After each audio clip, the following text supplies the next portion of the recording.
अख्ख्या विश्वाला शांतता संदेणारे तथागत गौतम बुद्ध, ज्या मातेने दोन छत्रपती घडवून राष्ट्रमाता राजमाता माझी जाऊ बहुजन प्रतिपालक छत्रपती शिवराय, ज्यांच्या नावाने आपली संघटना होते छत्रपती संभाजीराजे भोसले, आरक्षणजनक राजेश्री शाहू महाराज,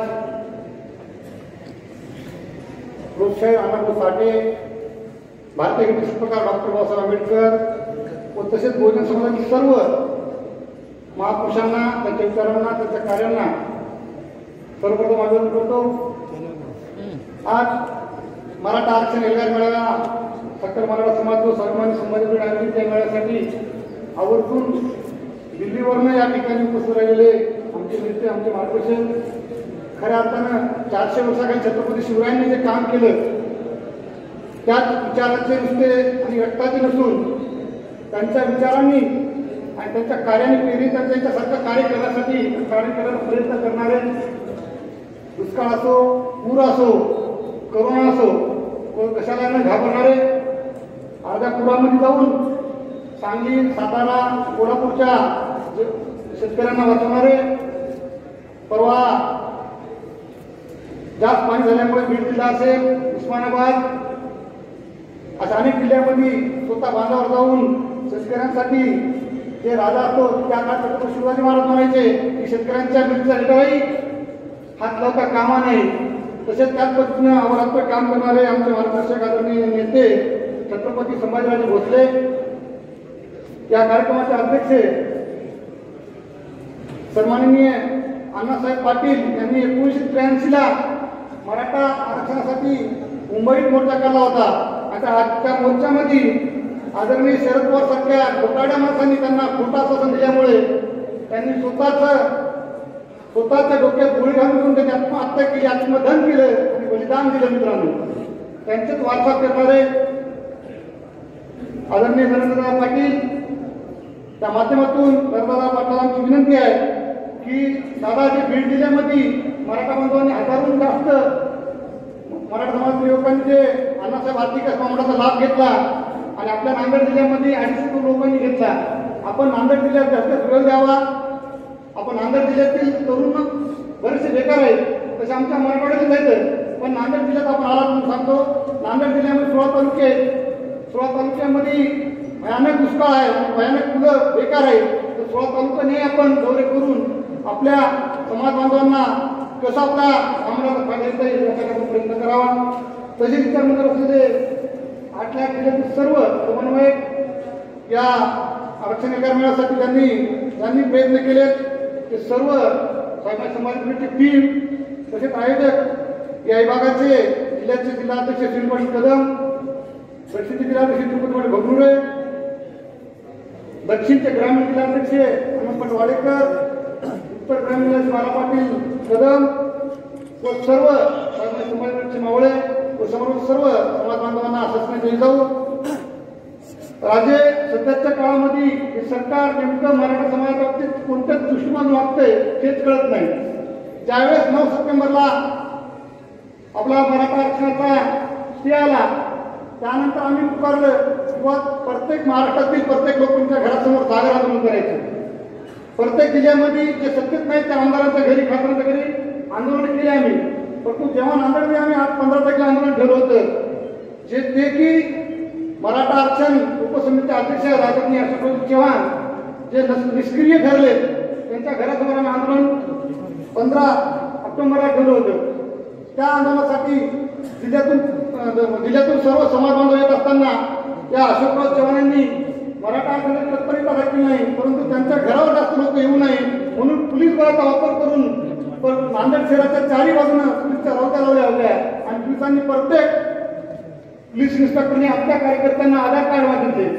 जे पदाधिकारी होते त्यांनी आधार कार्ड दिले, ते शहरात आले, परंतु जे सामान्य शेतकरी होता, सामान्य कार्यकर्ता होता, त्यांना शहरामध्ये येण्यापासून रोखले यांनी. प्रत्येक कार्यकर्त्याला आधार कार्ड घेतलं. तुमच्यावर गुन्हा होते काही त्यानंतर पण दाखल केलेच तर 1000 कार्यकर्त्यांनी वापस पडलं साहेब.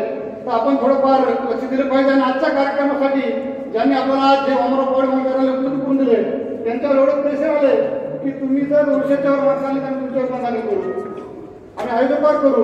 तर काल सायंकाळी राजेसाहेब 7 वाजता एसपीकडे करू, काय तुम्ही टाकायचं ते सुद्धा बजावर टाका.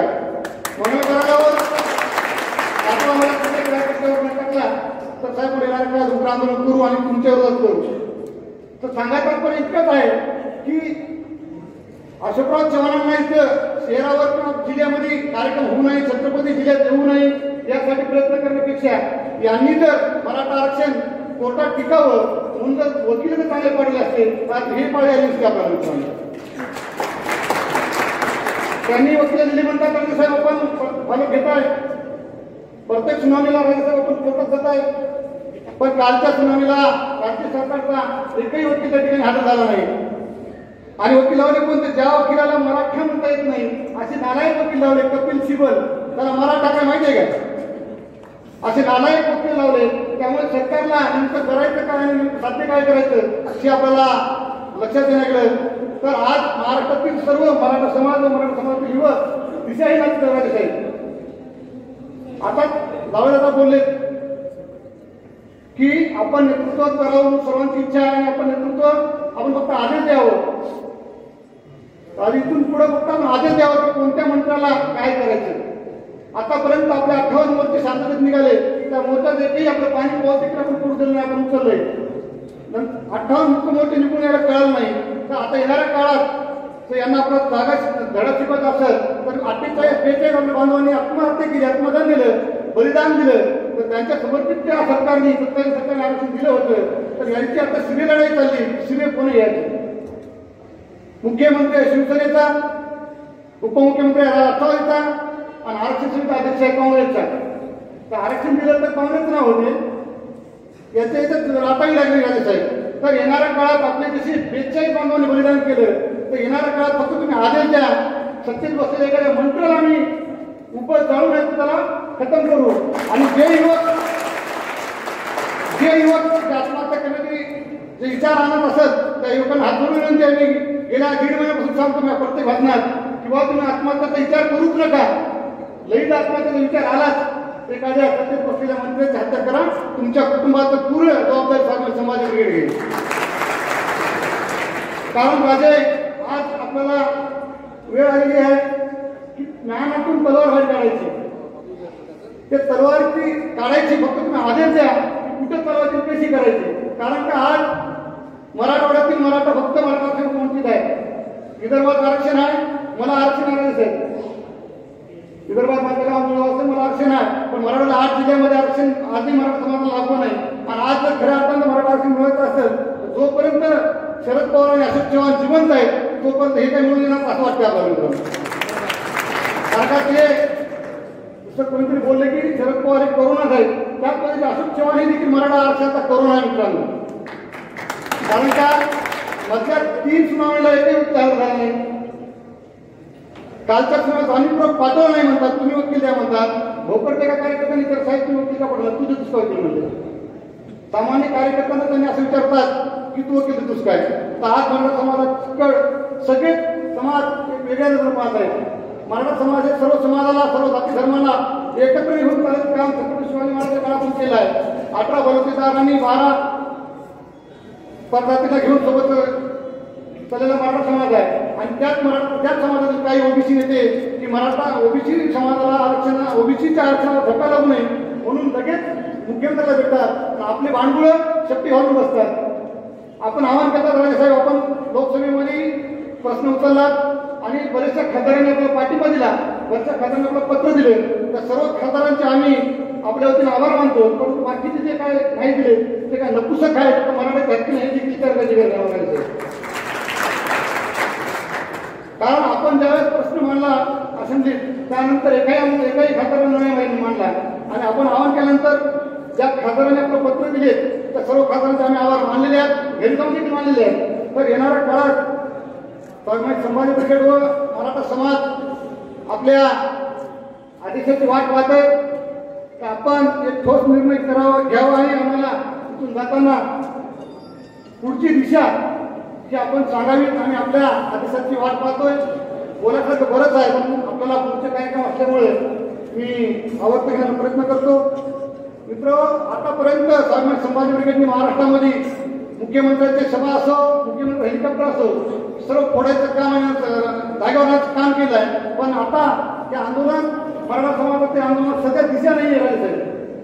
कोणी उठते समन्वयक म्हणते, कोणी उठते या जिल्ह्याचा मी समन्वय काय म्हणजे अनेक प्रकार चालू महाराष्ट्रात. कोणी कुटुंबटी करायचे, कोणी काय मागतं, कोणी काय मागतं. त्यामुळे आपण एक छत्रपती शिवाजी महाराजांच्या घरातल्यांनी शाहू महाराजांच्या विचारांची आणि वारसात आणि आपल्या एक एक शब्द हा प्रत्येक मराठा समाजाला बहुजन समाजासाठी हिताचा राहील. ज्या समाजाची किंवा त्या माणसाची लायकी नाही असे लोक देखील आजकाल उत्सुक काही बोलतात. परंतु आपण एक मोठ्या घरचे मोठे वारसा आहे, पण आपण महाराष्ट्र शांत ठेवला. परंतु काही काही गोष्टी अशा घडू लागल्या एमपीसी विषयामध्ये. ज्यावेळेस एमपीसी परीक्षा होणार नाही, परंतु एमपीसी परीक्षा का रद्द झाली का नाही हे आपल्याला माहिती आहे, शासनाला माहिती आहे. परंतु तिथलं लक्ष वेधित दुसरीकडे जावं, मराठा दलित वाद लागावा या सरकारने जाणीवपूर्वक चिंती पेटवण्याचं काम केलं राजे साहेब. इथून पुढे मराठा समाजाचा एकच नेता, एकच राजा छत्रपती संभाजीराजे या काम करणार आहोत.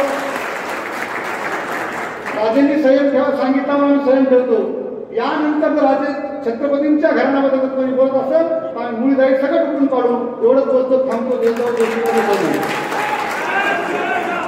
पोलीस प्रशासनामध्ये जेवढी पोलिसांची संख्या आहे तेवढी संख्या तर आमच्या ग्रामीण भागामध्ये पारावरती बसणाऱ्या, वट्ट्यावरती बसणाऱ्या म्हाताऱ्या माणसांची आहे. म्हणजे हा सुद्धा चिंतनाचा विषय आहे. त्याच्यावर सुद्धा तुम्ही आम्ही कुठेतरी विचार केला पाहिजे. यानंतर आदरणीय छत्रपती संभाजी